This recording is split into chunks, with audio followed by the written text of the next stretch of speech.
ये आकाशवाणी है। कार्यक्रम स्पॉटलाइट में प्रस्तुत है 8 साल सेवा, सुशासन और गरीब कल्याण श्रृंखला का भाग 11 सांस्कृतिक विरासत का संरक्षण। कार्यक्रम प्रस्तुत कर रहे हैं आकाशवाणी संवाददाता अनुज शर्मा, सांझला कौल, कनक लता और सिद्धार्थ सिंह। जन जन ने निर्णय लेकर भारत की सूरत बदली है।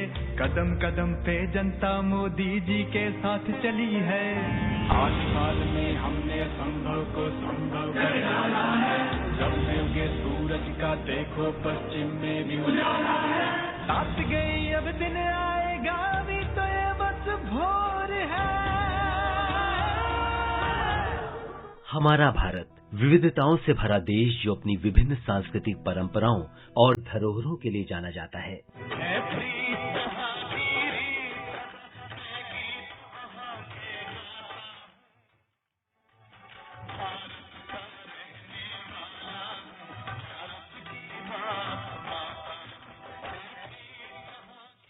भारत में गीत, संगीत, नृत्य, नाटक कला, लोक परंपराएं, कला प्रदर्शन, धार्मिक संस्कार और अनुष्ठान, चित्रकारी और लेखन के क्षेत्रों में एक बहुत बड़ा संग्रह मौजूद है जो मानवता की अमूर्त सांस्कृतिक विरासत के रूप में जाना जाता है।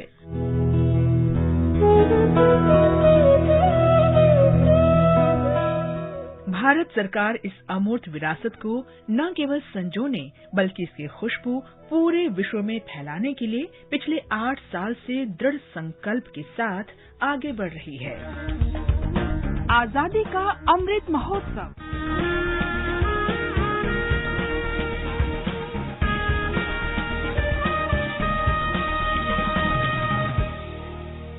इस समय पूरा देश स्वतंत्रता की 75वीं वर्षगांठ आजादी का अमृत महोत्सव के रूप में मना रहा है। इसके अंतर्गत हम देश के स्वतंत्रता संग्राम के सभी नायकों को याद कर रहे हैं।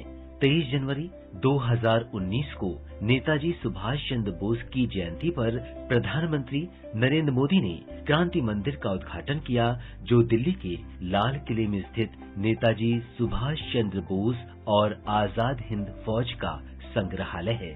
नेताजी सुभाष चंद्र बोस की 125वीं जयंती पर प्रधानमंत्री नरेंद्र मोदी ने घोषणा की कि स्वतंत्रता आंदोलन में उनके योगदान का सम्मान करने के लिए इंडिया गेट पर उनकी भव्य प्रतिमा स्थापित की जाएगी।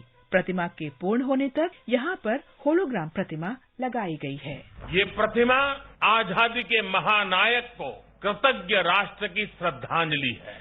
नेताजी सुभाष की ये प्रतिमा हमारी लोकतांत्रिक संस्थाओं को, हमारे पीढ़ियों को राष्ट्रीय कर्तव्य का बोध कराएगी। आने वाली पीढ़ियों को, वर्तमान पीढ़ी को निरंतर प्रेरणा देती रहेगी। भारत को एकजुट करने के अथक प्रयासों को सम्मानित करने हेतु श्रद्धांजलि स्वरूप लौह पुरुष सरदार वल्लभ भाई पटेल की दुनिया की सबसे ऊंची मूर्ति स्टैच्यू ऑफ यूनिटी को राष्ट्र को समर्पित किया गया।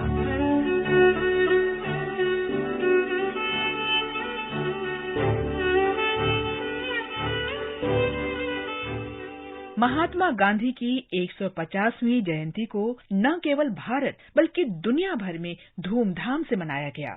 आकाशवाणी समाचार गांधी जी के प्रिय भजन वैष्णव जन को प्रतिदिन वर्ल्ड न्यूज बुलेटिन के अंत में प्रसारित करता है।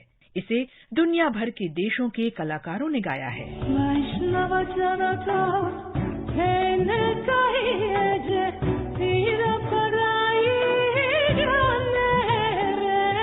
अमर क्रांतिवीर चंद्रशेखर आजाद को समर्पित आजाद गैलरी की स्थापना इलाहाबाद म्यूजियम में की जा रही है। इस गैलरी के बारे में इलाहाबाद म्यूजियम के निदेशक डॉक्टर अखिलेश कुमार सिंह ने बताया।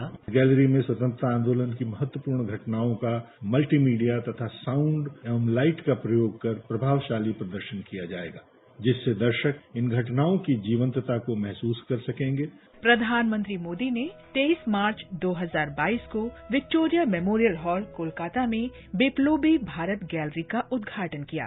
ये नई गैलरी देश के स्वाधीनता संग्राम में भारतीय स्वतंत्रता सेनानियों के योगदान को दर्शाएगी। जलियांवाला बाग स्मारक का पुनः निर्मित परिसर भी राष्ट्र को समर्पित किया गया। मोदी सरकार बाबा साहेब डॉक्टर भीमराव अंबेडकर के विचारों और समावेशी नीतियों को बढ़ावा देने के लिए समर्पित है। बाबा साहेब को समर्पित एक स्मारक दिल्ली में राष्ट्र को समर्पित किया गया। बाबा साहेब अंबेडकर से जुड़े पंचतीर्थों को भी सरकार ने विकसित किया है। हमारे वीर सैनिकों की शहादत को याद करते हुए राष्ट्रीय समर स्मारक की स्थापना की गई। ब्रिगेडियर भरत दास पांडे सेना मेडल सेवानिवृत्त राष्ट्रीय समर स्मारक के बारे में बताते हैं। नेशनल वॉर मेमोरियल की कमी भारतीय सेना को कई दशकों से महसूस हो रही थी। मोदी गवर्नमेंट ने 2015 में कैबिनेट ने इस प्रस्ताव को मंजूरी दी और 2019 में ये वॉर मेमोरियल जनता को समर्पित किया गया। देश की नई पीढ़ी को प्रेरित करने के लिए राष्ट्रीय पुलिस स्मारक भी पुलिस और अर्धसैनिक बलों को समर्पित किया गया है। आजादी के इतने दशकों तक देश में कोई राष्ट्रीय स्मारक नहीं था। राष्ट्रीय पुलिस स्मारक के बारे में लखनऊ के अपर पुलिस उपायुक्त चिरंजीव सिन्हा कहते हैं, भारतीय पुलिस का एक अत्यंत गौरवमयी इतिहास सदैव से रहा है और इस गौरवमयी इतिहास की थाती को राष्ट्रीय स्तर पर संजोया जाए, उसे सहेजा जाए, ऐसी कामना हर पुलिस जन के मन में सदैव से रही है, जिसे साकार रूप दिया है भारत के यशस्वी प्रधानमंत्री श्री नरेंद्र मोदी जी ने। ये सरकार के अथक प्रयासों का ही परिणाम है कि वर्ष 2014 से अब तक लगभग 228 अमूल्य प्राचीन प्रतिमाओं को देश वापस लाया जा सका है, जबकि वर्ष 2013 तक केवल 13 मूर्तियों को ही वापस लाया जा सका था। मोदी सरकार स्वदेश दर्शन परियोजना के माध्यम से विविधता की रक्षा के लिए प्रतिबद्ध है, जिसे 2015 में शुरू किया गया था।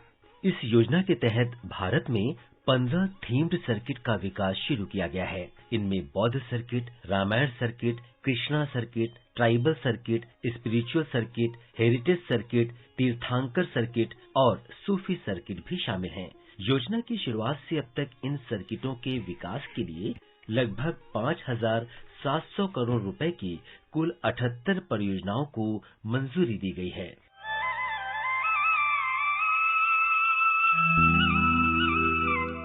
जनजातियों के सम्मान में भगवान बिरसा मुंडा संग्रहालय का रांची में अनावरण किया गया।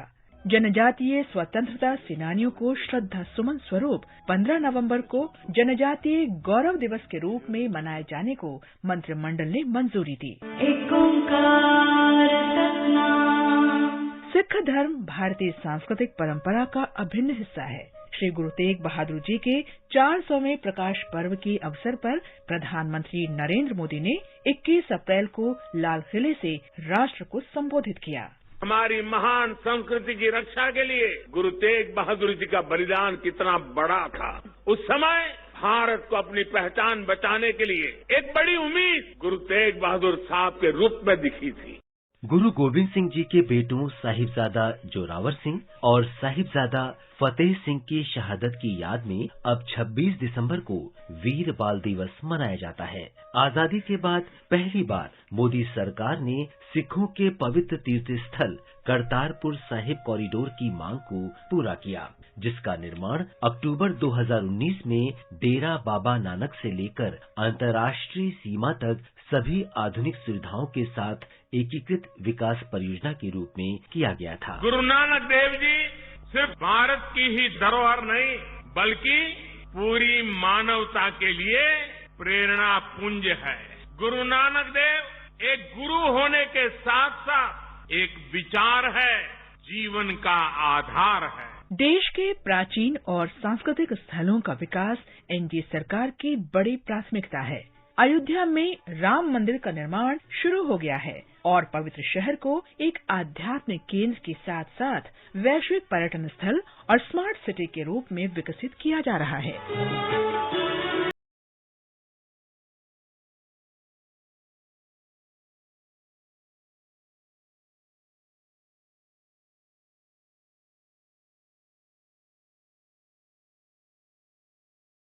घाटों के आसपास के बुनियादी ढांचे के विकास पर विशेष ध्यान दिया जा रहा है। अयोध्या को वैश्विक आध्यात्मिक केंद्र बनाने के बारे में संस्कृति मंत्री जी किशन रेड्डी ने कहा, पर्यटक का नगरी अयोध्या होगा। ये गर्व की बात है। दुनिया से जो भी भारत को आते हैं वो सिर्फ अयोध्या देखने के लिए भी आने वाले करोड़ों लोग होगा। सरकार का अनुमान है 10 साल के बाद अयोध्या सालाना आने वाले पर्यटकों की संख्या 5 करोड़ होगा।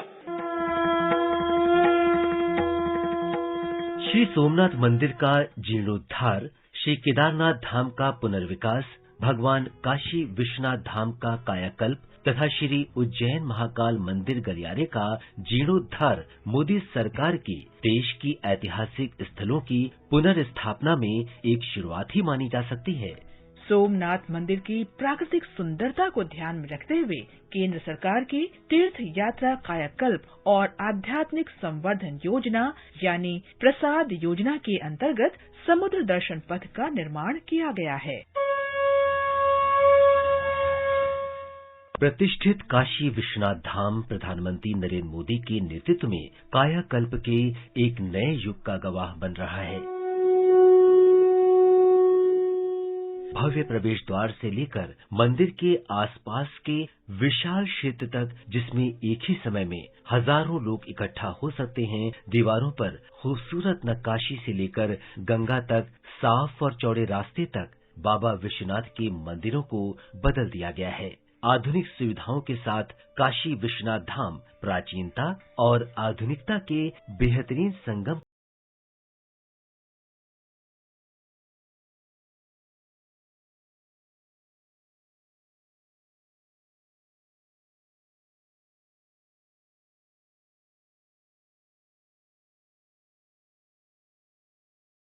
नाथ धाम का विकास सरकार की प्रमुख प्राथमिकता रही है। मैं कपिल पांडे, मैं चंडीगढ़ से आया हूँ यहाँ केदारनाथ के दर्शन करने के लिए। रुद्रप्रयाग प्रशासन का मैं धन्यवाद करना चाहूँगा। यहाँ बहुत अच्छे अरेंजमेंट जो कर रखे हैं, हमारे बहुत बढ़िया से दर्शन हुए। यहाँ शंकराचार्य की 12 फुट लंबी और 35 टन वजन वाली प्रतिमा लगाई गई है। प्रधानमंत्री खुद समय समय पर केदारनाथ की यात्रा कर यहाँ चल रहे कार्यों का जायजा ले रहे हैं और यहाँ हो रहे कार्यों को गति प्रदान।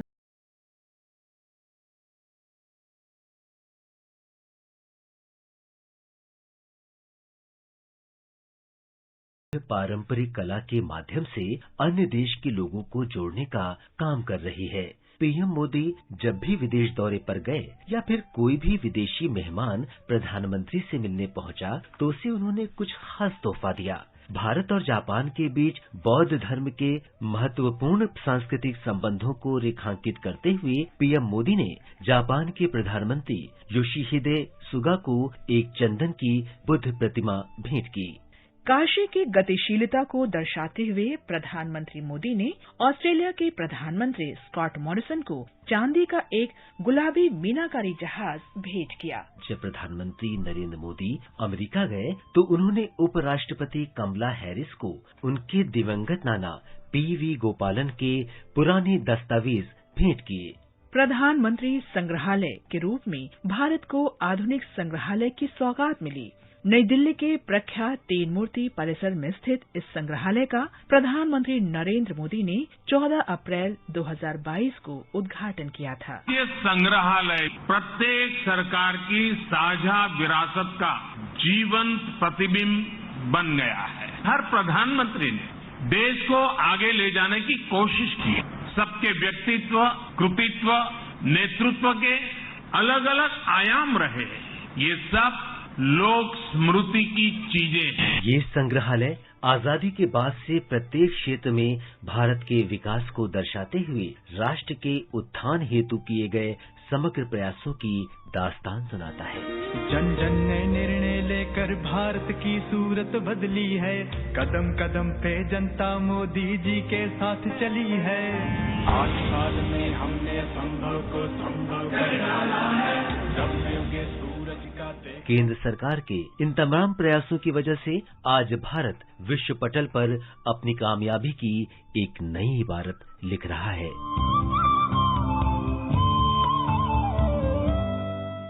अभी आप सुन रहे थे 8 साल सेवा, सुशासन और गरीब कल्याण श्रृंखला का भाग 11 सांस्कृतिक विरासत का संरक्षण। कार्यक्रम प्रस्तुत कर रहे थे आकाशवाणी संवाददाता अनुज शर्मा, सांझला कौल, कनकलता और सिद्धार्थ सिंह। ये कार्यक्रम आकाशवाणी के समाचार सेवा प्रभाग द्वारा प्रस्तुत किया गया।